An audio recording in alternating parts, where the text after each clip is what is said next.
Tu es Pierre, et je te donnerai les clés du royaume des cieux.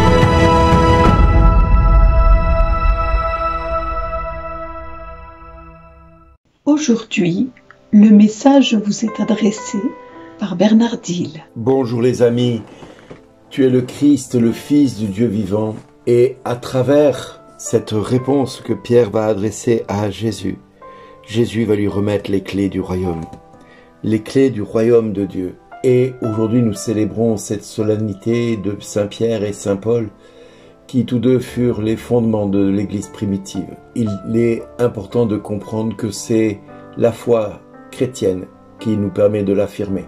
Apôtres du Seigneur, témoins du Christ de la première heure, témoins du ressuscité, ils ont vécu les premiers moments de l'expansion de l'Église. Ils ont également scellé leur destinée avec leur sang, à travers la fidélité à Jésus. Alors nous, chrétiens aujourd'hui, que faisons-nous de ce témoignage vivant qu'ils ont mené jusqu'au bout? Est-ce que nous sommes des chrétiens crédibles de l'amour de Dieu au milieu des hommes de ce monde, comme le furent ces deux apôtres, et comme l'ont été tant de nos concitoyens dans le passé? La première intervention du pape François, en s'adressant aux cardinaux, il leur a dit que nous devons marcher, édifier et confesser. Si le pape invite les cardinaux à marcher, édifier et confesser, c'est aussi pour faire comprendre la mission pastorale de celle d'un prêtre, d'un homme qui se consacre à Dieu et qui veut être consacré à Dieu. C'est-à-dire que nous devons avancer sur notre chemin de vie en construisant l'Église et en nous confessant au Seigneur. Le pape prévient donc les responsables de l'Église qu'ils doivent marcher. Mais marcher pour marcher ne peut pas faire grand-chose si quelque part il ne confesse pas Jésus. Or, la construction de l'Église passe par le fait de marcher, d'édifier l'assemblée et de confesser. Tout prêtre ne peut rester figé dans son environnement personnel.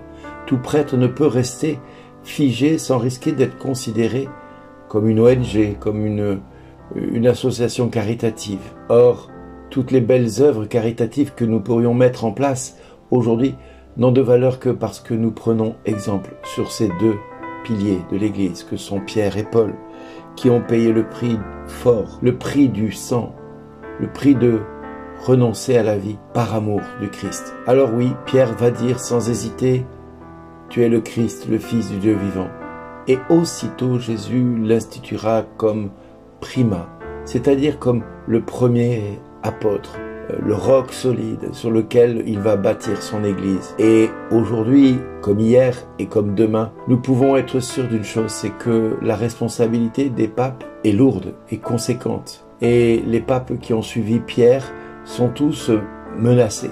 Menacés de quoi? De perdre la foi, de perdre le courage, de perdre l'audace, de perdre la parole qui par moments dérange, de perdre le feu que Dieu a mis dans leur cœur. Un feu qui permet à chacun d'entre eux de détenir les clés du royaume pendant un temps. Ce royaume qui est proposé à tous les enfants de Dieu et à tous les hommes de la terre. Alors, ils ont plus que besoin de notre prière, ces papes. Ils ont plus que besoin de notre prière parce que chacun d'eux, au long des siècles, a eu la responsabilité de transmettre la foi qu'ils ont reçue de Pierre et de Paul et des autres apôtres. Il nous est dit par exemple que Jacques fut décapité, le frère de Jean, à cause de sa foi. Paul le sera lui aussi plus tard.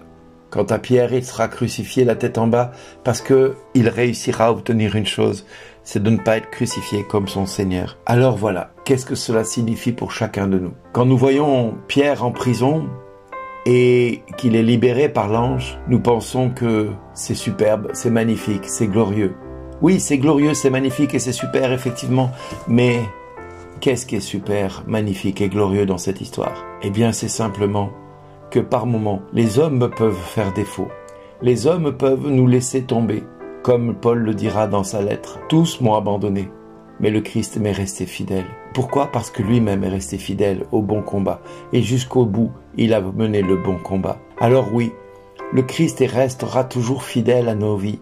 C'est lui qui nous enverra les anges pour nous libérer au moment où les hommes feront défaut dans notre quotidien. C'est pour ça que j'aime à dire à mes frères et mes sœurs qui, des fois, me demandent de l'aide et que j'accompagne avec joie, je leur dis souvent, ne comptez pas sur moi, vous risquez d'être déçus.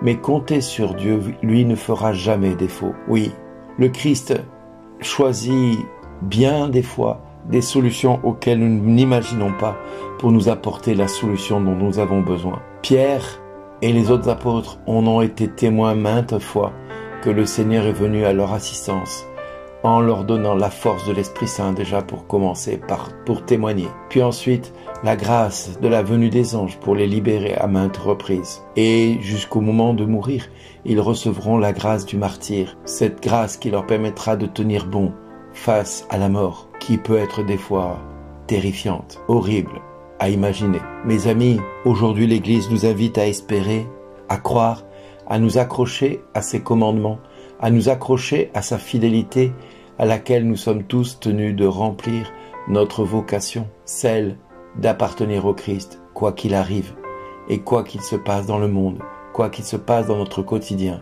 Mes amis, aujourd'hui, prions pour nos papes qui nous se sont succédés jusqu'à notre dernier, le pape François. Prions également pour ceux qui l'entourent, les cardinaux, les évêques, les prêtres et toute la gente, je dirais, du Vatican. Prions pour cette Église que nous aimons, cette Église qui nous apporte le Christ tant bien que mal. Prions pour ces hommes qui font cette Église et qui, au nom de l'Église, des fois, ont des paroles blessantes. Prions pour cette Église qui est faite d'hommes imparfaits. Prions pour tous ceux qui ont une responsabilité et qui doivent rendre des comptes un jour devant Dieu, devant l'Éternel juge et législateur qu'est le Christ. Même si son jugement est miséricorde, qu'il ne trouve en nous aucune occasion de faute ni de faiblesse face au témoignage que nous devons rendre. Alors le Père, dans son infinie bonté, pourra nous dire à chacun et à chacune de nous, merci d'exister.